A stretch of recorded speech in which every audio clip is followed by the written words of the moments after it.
so that the involvement of judges in our elections can be completely eliminated. Nigeria is the only country in the world today where results of elections are determined by judges. It shouldn't be so.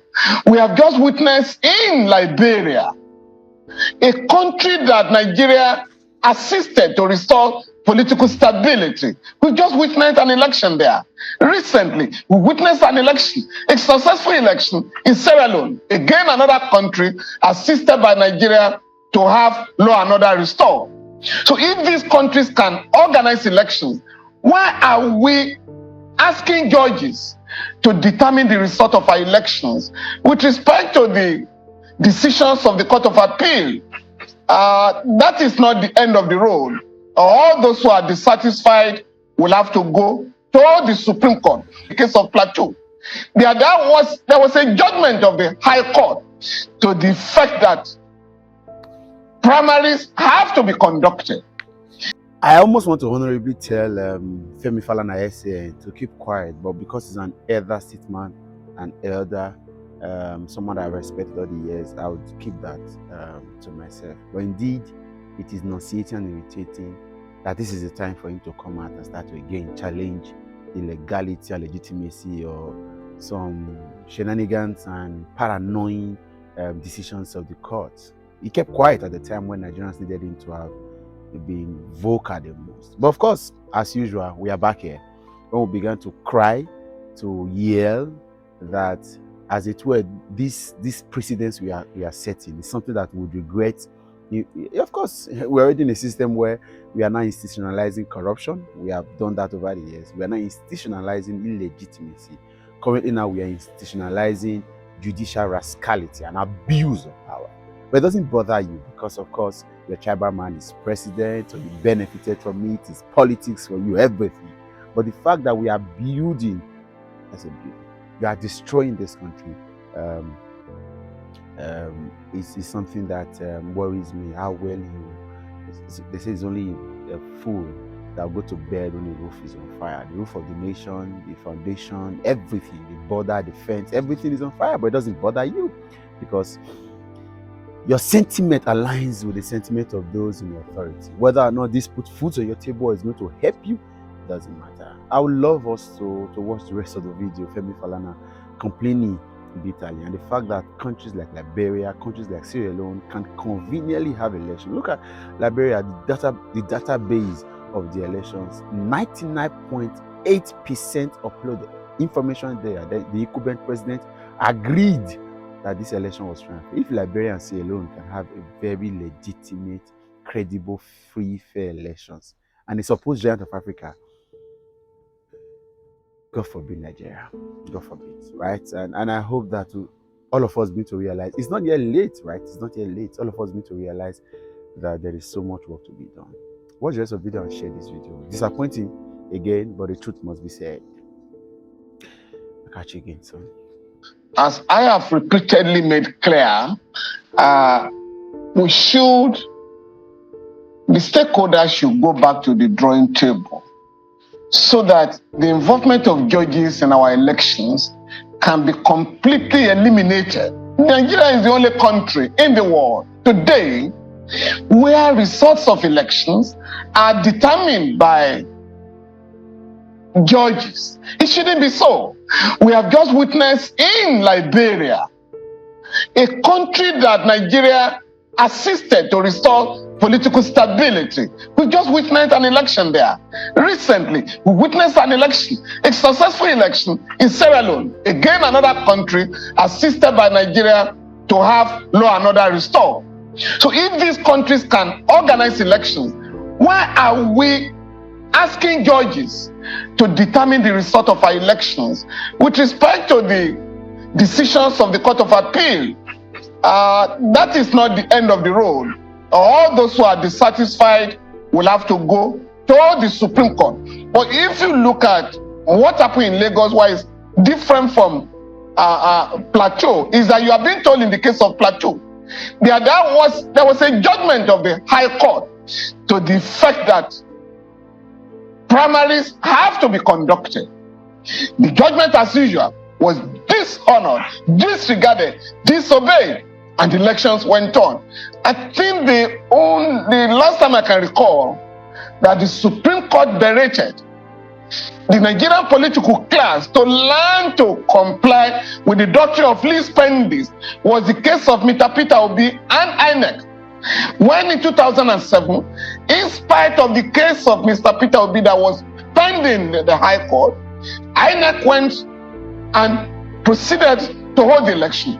The Supreme Court made the point that it was a risk on the part of INEC to engage in a wasteful exercise by conducting that election while the case of Mr. Peter Obi was pending.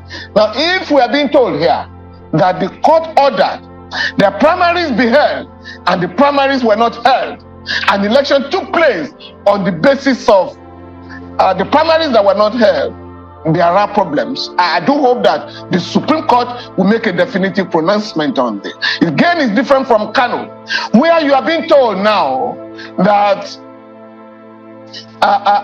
voters can be punished. It's a very dangerous judicial policy to punish sanctioned voters for the mistake of electoral officers. We are being told here that 165,000 votes are wasted. They are invalid because some electoral officers refused or committed an error by not stamping them. How does that affect the validity of the election? If you recall again the case of Yaradua, Buhari and Yaradua, even the election material, the ballot papers were not serialized, they were not marked, but the Supreme Court came to the conclusion that the petitioner, General Buhari, on that occasion, did not impeach the integrity of the election. So I do hope that this time around, the Supreme Court will again resolve this needless controversy surrounding the stamping of ballot paper by INEC officials who have not been recommended for any discipline or any sanction. So this is why these judgments will have to be reviewed. I'd like to ask, the Electoral Law 2022 was amended in respect of pre-election matters and how much of effect it can have on the outcome of an election. And that those who believe that in Plateau State, there was a pre-election matter in this case, in Lagos, there's an element of that also which played out. And perhaps how much of merit that section in the Electoral Act has in the judgments of the Honorable Justices of the Court of Appeal in some of the judgments that have been executed so far. Well, again, there is some inconsistency here as to whether pre-election cases should be carried over and determined after the conduct of election. I have always criticized that. And my position is that all pre-election matters be concluded before election, general election, and all election petitions challenging the conduct of elections be concluded before the inauguration of incoming government. But we have an incongruous situation whereby pre-election matters are carried over and taken after the election. It amounts to a waste if the elections are set aside on the basis of pre-election matter.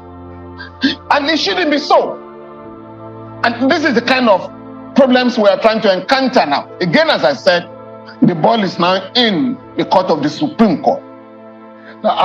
Interestingly, I will come to that deliberation which PLAC, as an organization, Clement Nwankwo and his friends have put together to ensure that there is a review of the electoral law in respect of some of the shenanigans that happen within the political parties going into an election that makes a mockery of our election, and some of the discrepancy and some of the unbelievable behaviors of the politicians in our election in broad daylight and how they subvert the rule of law in our elections. And I'd like you to touch on those things that you discussed at that meeting on Friday and Saturday, and how we can jumpstart the process of fixing the electoral law. But it just looks to me, Mr. Falana, that politicians are already looking at the vacuum and at the vulnerability of our electoral law to subvert our election. Don't you think?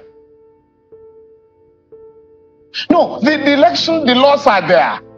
But we have a political culture that allows members of the ruling class, and it's not limited to election. We have a culture, a political culture, that allows members of the ruling class, the bourgeoisie, to ignore our laws, to ignore court orders, and they are the system. And that is why you're having these problems. The law is very clear on internal democracy, but you have people who call themselves chieftains of political parties who make a mockery of internal democracy in the party, whereas you are supposed to have consensus candidates. They impose candidates and they call them consensus candidates.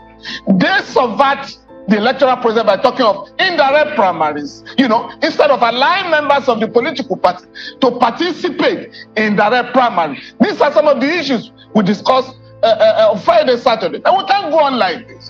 Now, once you have dealt with the question of the political culture, whereby all violators of the law, no matter how highly placed, will be brought to book. And that is what is going on in America now. President Trump, in all his majesty, in all his powers, is being arraigned. He's facing 4 cases, 4 criminal cases.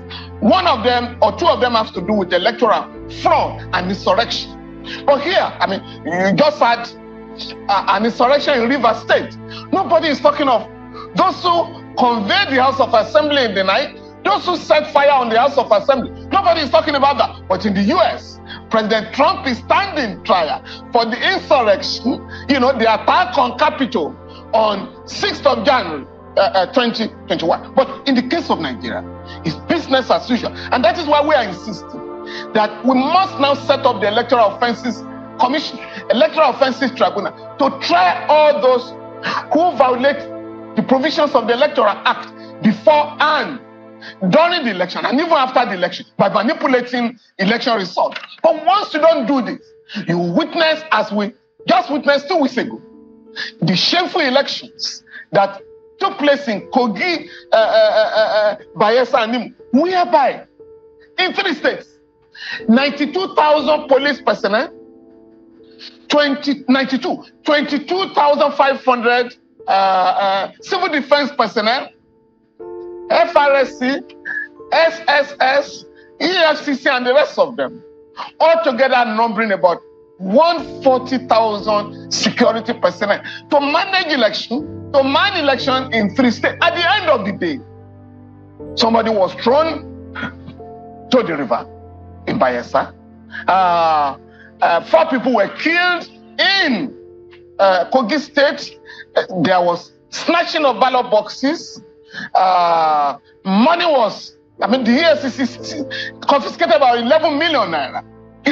But at the end of the day, are we sure that these criminal elements are going to be tried? So again, we agreed on that. 3, we agree that the movement of judges, particularly sitting judges, should be completely eliminated. We are suggesting that retired judges, we have a pool of retired judges who should constitute election petition tribunals and appellate chambers, so that we can allow the regular courts to continue to handle cases of other citizens who have nothing to do with politics. Now, once you can do that, now we are not going to have this problem of congestion of cases in the regular court. Again, we are suggesting that INEC, the onus should be on INEC to prove that credible elections have been conducted. The onus should not be on petitioners the petitioners who have no access to election material. Again, we suggested once an election is concluded, in no less than 7 days, all the election materials must be uploaded and transmitted to the website of INEC, so that whoever wants to file an election petition can do so without going through the current problems. The other point is that if you are going to file petition, again, we suggested and we agreed that we shouldn't have a situation where all those who contested an election will file election petitions. In other words, this battle, the legal battle, should be between the winner of the election or the candidate declared by the INEC and the runner-up. So what is the business of the 3rd, 4th, 5th, 6th, 7th, and 8th, or even 10th, candidate filing election petitions? So we have this suggestion. But the other one, which is very important, is that all pre-election cases be conducted before election, be concluded, and all post-election, all election petitions be concluded, be tried by courts and concluded before the inauguration of incoming government. Now, internal democracy must now be promoted in the parties, a situation where the president of the country or the governors of states say that their leaders of political parties is undemocratic. It's not part of our law. Only the elected officials of political parties are leaders of the parties. The president and governors are members of political parties. So the question of going to hold a meeting of political party in the presidential villa or in the state house in any state is illegal, because the presidential villa is for all Nigerians, for all political parties. So the ruling party cannot hold political party meetings in the villa. Ditto for the state. So that once the president and governor are made to realize that they are members of political parties and not leaders of these political parties, imposing candidates on the parties, we then begin to talk of democracy and the use of money. We have also suggested that the National Assembly should stipulate what amount candidates can pay by way of nomination fee. So you don't have a situation where a political party will ask candidates, go and pay 100 million naira, go and pay 50 million naira, and so on and so forth. So we dwelt on many areas of the Electoral Act now, where we feel that there are some lacunae that will have to be addressed. But as a most important one is the political culture. Today, the worst elections in Africa are conducted in the local governments by state electoral commission that are even headed by judges and senior lawyers. So, but again, because people believe nothing will happen, there's no sanction for impunity. That is why we are in a mess with respect to election petitions in our country and respect for the rights of our people. All right. So